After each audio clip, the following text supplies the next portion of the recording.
Hi everybody, hope you're having a great day. Today I'm going to show you how Kagoshima demo scene is created and streamed by our newly released TerraLand 4. I recommend watching our previous TerraLand 4 videos if you would like to know what each parameter does. This is a digital twin of a real-world location at Kagoshima City at Japan, but in fantasy style. Okay, let's start by explaining TerraLand 4 and explain how the scene is created. First, head to the top toolbars and select TerraLand 4 under Terra Unity menus. After selecting TerraLand 4, this window will be opened. We are going to explain how the scene is created. First tab is the Profile tab. As you see, the current loader profile is Kagoshima Fantasy. Profiles will save all the settings and parameters so that you can load them later for extending your options. The second tab is the Generate tab, where you define the world area and start downloading the needed data from the servers. In this tab, first I'm going to explain static terrain section, which is in this case used for generating background terrains. As soon as you select static terrain, you will notice that all the other tabs are grayed out, since they won't be needed in an editor scene with no streaming in place. We will set the area size to 100 square kilometers for the background terrain area. Since we are going to set an arbitrary tile grid value, which defines the total number of terrain tiles, we'll uncheck the WMS tiles option, which I'm going to explain later. Set the tile grid value to 4 so that 16 tiles will be created, but feel free to change this value to your liking based on your requirements. We will set the height map resolution value to 4096 for each tile, so that we will end up with 16,384 pixels as the whole area resolution for our background surface. Since Create Satellite Image is turned off under Advanced Settings, which will be explained later, no satellite images will be downloaded and generated. We will use a custom terrain material on the tiles which does the texturing and colors automatically. As said, one of the key features in TerraLand 4 is that you can insert your own custom terrain material, which in this case, we created a material which generates colors based on terrain slopes on GPU. Having this material, you no longer need satellite images or splat maps on terrains. After pressing the Generate button, the background terrains will be generated in scene hierarchy. Please note that this can be your final step for your base environment generation, but in this case these terrains are only used for background covering and far viewing distances where the streaming terrains will be loaded on top of them in game mode. Okay, let's turn the background terrains on and off in the scene so that you will get the idea. Okay.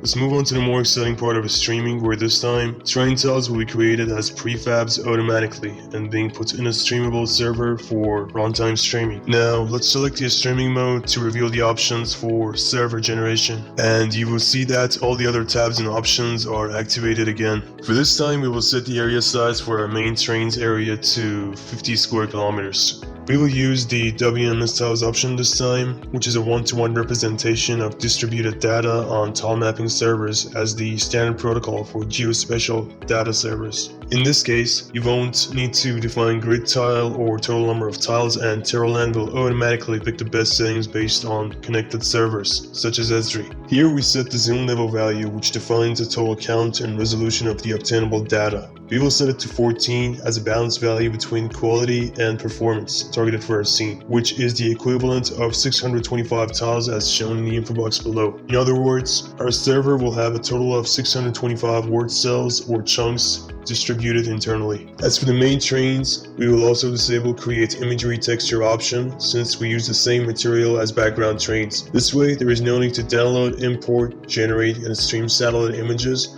so anything from word generation time to runtime streaming will be faster. Also, please note that this behavior is based on fantasy style graphics we are aiming, but you may need to have this option enabled for your photorealistic or GIS scenes. If it is the first time that the server is generating, the button shows Generate Bundles. But if you're updating a previously generated server, then the button shows Update Bundles, as in this example. By pressing this button, TerraLand will collect all needed data from servers and generate word cells for you. It may take some time to generate the server based on the area size and other settings you set in the profile. Terrain streamer component is the medium between your scene elements and the streaming chunks on top of it based on the distances you set for the layers on it. These layers are the equivalent of the Unity layers you define for your streaming entities in your project. Under layer settings in Terrain streamer, you can specify the distance from the camera in which the layers start to get rendered and shown. We will extend this layer system in TerraLand so it is one-to-one to defined layers in Unity. As you can see here, I changed some of the layer distances so they will be picked during runtime for rendering different layers in the scene. Here are all the layers we used in this demo scene inside our project. Now let's head over to the editor tab, which lets you load specific tiles from the created server so that you can edit them inside Unity editor and to add items like trees, rocks, buildings, particles, effects, and etc. into your world. I want to edit part of the world where my player and the base is located, and since I already know what tiles to open, I'm going to select some surrounding cells to edit them as well. You can see the selected and the unselected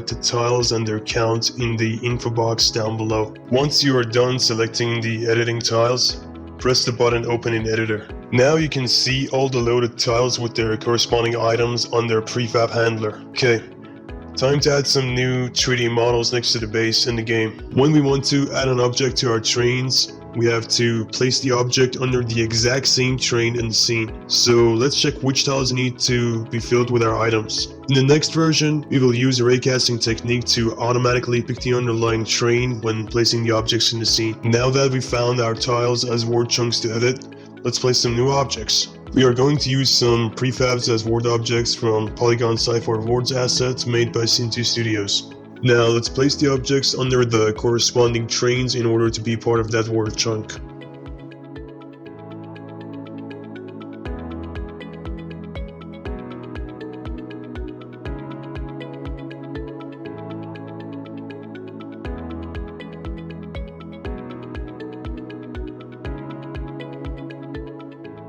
Here you can set up different layers for placed items, so TerraLand can divide server bundles based on them and set up different options in each layer in runtime.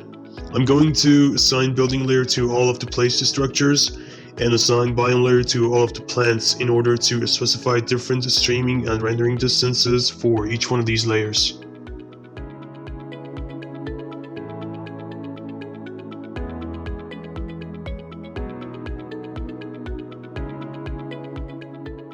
When you are finished with editing and placing items on the trains, you have to press Save and Update so that all changes and additions will be uploaded back to server. You can also press Close Editor if you don't want your changes to be updated.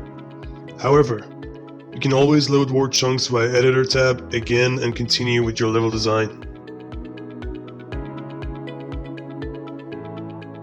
Check if placed objects are part of the server now.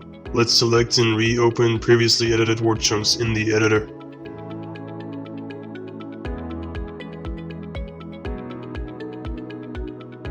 As you can see, all the placed objects are saved in the server and are placed on their exact same spot that they were placed earlier via editor mode.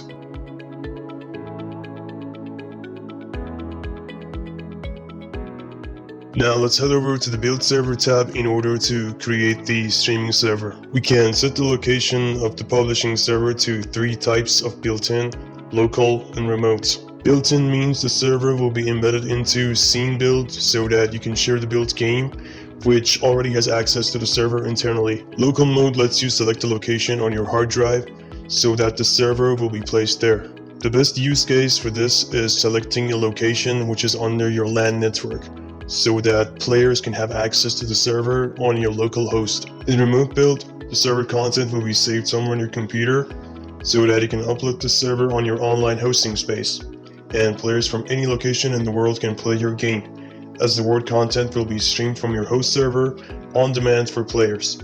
We use the remote build mode for this demo of Kagoshima 2, and you can always update your server and publish it again, and players will be updated with the new word content that you pushed on your last server update. Now let me show you how remote build works. First, we need to select a directory on your PC for saving server content and included bundles. Press Build Bundles if this is the first time building the server, or Update Bundles button if the server is already created, so that changes will be patched into the master server, as in our case in this video. This is the folder which you need to upload into the defined address in the build tab, which is somewhere on your online host directory. Now let's try the built-in mode publishing so that I can show you the world with our changes made in this video and see our newly added content on top of the previously created server as an update patch. One last thing to do before testing the build is to show you other components and objects in the scene which serve as the foundation of the world environment and include game design and scenario scripts and items which is separate from the build server made by TerraLand. We have specified different zones on the map in order to place different objects based on these zones and set runtime scatter volumes for more varied and scenario-based placement throughout the entire map. In order to fill in the scene with 3D models, we took runtime spawner components from TerraWorld and extended them to place objects procedurally on streaming trains and world chunks. These scripts are already included in a package. On each runtime spawner component, you can add your own prefab and modified rules and conditions for placement, which happen in real time, both in the editor and in game mode. Using runtime spawners, you can define various placement zones via its volume layers option, where you can create volumes in scene and give specific Unity layers to be detected while placing models and prefabs throughout the entire world scene. There is also an option called invert volumes, which you can do all sorts of placement exclusion or inclusions based on defined Unity layers.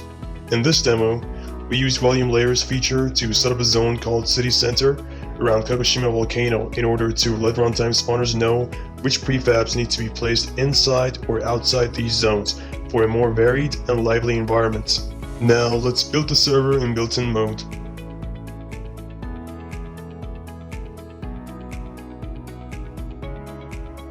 Finally, here's our built game.